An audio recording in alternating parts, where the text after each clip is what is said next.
Hey guys, Adam Firmer here from DIYPhotography.net. We're here with Rode at PPE 2019.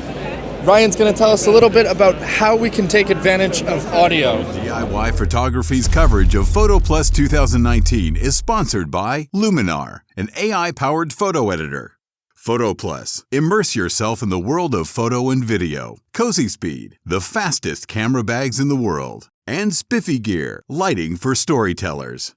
Being a videographer, being a cinematographer, I think one of the last things we unfortunately think about is audio. Yeah. Tell us why it's important. So look, when it comes to audio, good audio should disappear from front of mind and you should just get immersed in any kind of video content.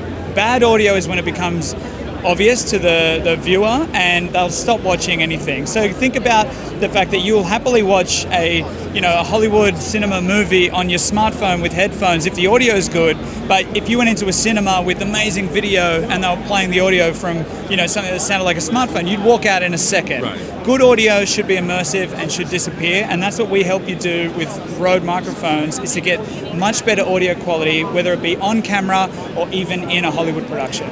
Yeah, and I think there's a misunderstanding for how much you actually have to invest, right? Oh, totally. So walk us through the options. Where can you start? Where can you get to? So first of all, before investing in a microphone, you've got to realize that microphones are like lenses. Your microphone will well and truly outlast your camera body, maybe 3-4 camera bodies over the years, because a microphone will work with every camera that you have, whereas same with a lot of lenses, you'll keep a lens for a long time.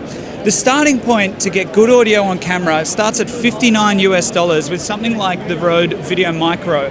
Now, when you're talking about I'm just going to unscrew it from this tripod mount here to show you exactly how it works. When you're talking about the microphone that is inbuilt in your camera, it's a very tiny microphone capsule. It's omnidirectional, picks up all the sound in the room, good and bad, and it's quite noisy. You've got, people playing music behind you at a show like this, all that kind of stuff. So the first point to get better audio is to get a directional microphone. So this mic here is called the Rode Videomic Go. It picks up audio right in front and it rejects the sound from the rear, and it uses a much larger microphone capsule, which means it's got a lot lower self-noise, really clean audio. So for something like this, that's a really nice microphone for directly on camera, really nice and compact, you're only investing $59 to get a much better improvement over the internal mic. From there, you can kind of step up in the range a little bit with a shotgun style microphone like the Rode Videomic Go. Now the Videomic Go uses the same kind of capsule that you will find in a Videomic Pro, but it has a long line tube, and what that does is it actually cancels out more sound. So rather than just rejecting the sound from the rear of the microphone and picking up in the front like the Videomic Pro, this microphone becomes really directional and picks up just a really tight polar pattern, and what that does is it rejects a lot of the sound that you'll get around the area around the microphone and just pick up where you want to actually pick up audio. Something like that is going to set you back about $99. Oh, okay. So still, we're not even close to lens prices. Totally affordable. Now, both of these microphones don't have an internal battery or the requirement of power other than just a small 3-volt charge that is supplied by pretty much every camera these days, called plug-in power. But if you really want to step up your audio quality, that's when you get to a microphone like this, which is called the Rode Videomic Pro. Now the Videomic Pro has an internal battery. It runs off a 9-volt battery, and it actually powers itself with that battery so that you can have a much louder output from the microphone and turn down the internal audio on your camera.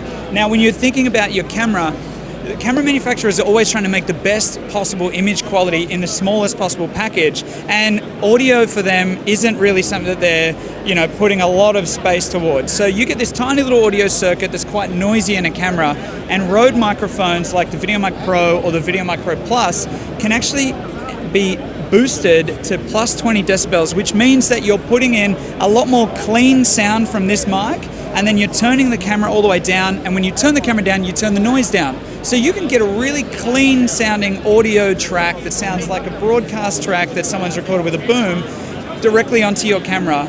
And this is getting up to $229, and then we have the Videomic Pro Plus, which we had on the table just a second ago, and that's at $299, and that's a microphone that has a lithium-ion battery internal. You can power it from AA's as well. It automatically turns on or off with your camera, and it has a bunch of different audio controls. So this right here that's just come back is the Videomic Pro Plus.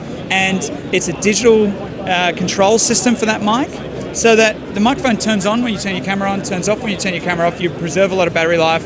The internal lithium-ion battery will last over 100 hours, so you pretty much forget that it even has a battery internally by the time you've used 100 hours of your camera battery life, for instance. And it also gives you a bunch of controls, like a high-pass filter, so you can cut out a lot of the low-frequency energy, and a little high-frequency boost, so you can get a little bit of a different flavor in your audio.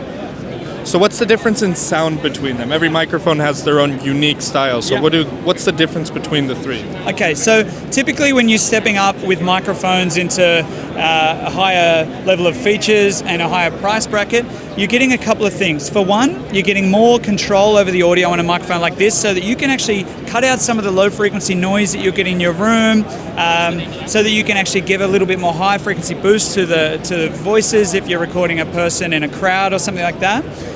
So often what you get is a lot, kind of more control over your audio. But the difference from a microphone at the higher end, like the Videomic Pro Plus or the Videomic Pro, to one of the entry-level, kind of microphones like the Videomic Pro, is that they have their own internal preamp. So they're already boosting the audio. So if you plugged in a Videomic Pro or a Videomic Go into a really nice audio recorder, you would get an absolutely amazing, pristine result that would rival that of a Videomic Pro or Pro Plus. But the difference is that they're less directional. So a Videomic Pro Plus is going to have a much tighter pickup pattern and reject more sound. And because you're plugging them directly into your camera, you're relying on the camera audio to be good, which is unfortunately not the case for a lot of cameras. So by using a microphone like this directly into camera, you're drastically improving your audio, but you still might have a little bit of preamp noise from the camera itself, not from the microphone, because the camera has to boost that microphone. Whereas when you go into the higher tiers, you're getting a microphone that already has very low self-noise, and then it's got its own boost, so that you're turning your camera down and you're turning the noise down when you turn the camera down. That's the biggest difference across the range. So moving up from DSLR, if we want to move into more of the boom style microphones, what exactly are we upgrading to? Okay. So typically with a dedicated shotgun microphone, you're using it with a more professional audio input. So if I unplug the back of this microphone here, you'll see we've got an XLR connector, which is a balanced connection, meaning that it will be more impervious to noise in the signal, and you can get it off the camera and closer to the person that's speaking, right? So with your camera, with a microphone directly on top, you're cutting out a lot of the sounds from the side, and you're picking up the person right in front, but you're also picking up whatever's behind them as well, because the microphone's picking up straight away.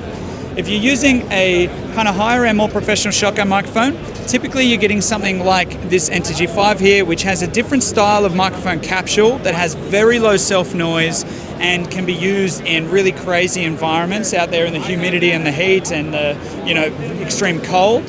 And what you would normally see with a microphone like this is that people would be mounting it on a boom pole and getting it off the camera and closer to the people speaking. Now, the best microphone is usually the closest one. It's the same way that we would use, maybe a handheld microphone or a wireless mic that you would mount on a shirt, because you can get it closer to the voice.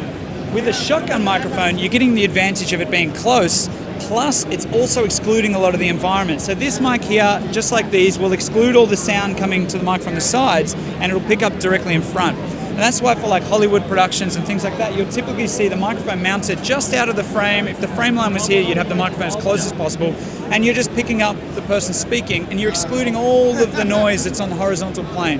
And typically the floor isn't making any noise, apart from maybe some reflections. So that's why you would be using a professional shotgun mic.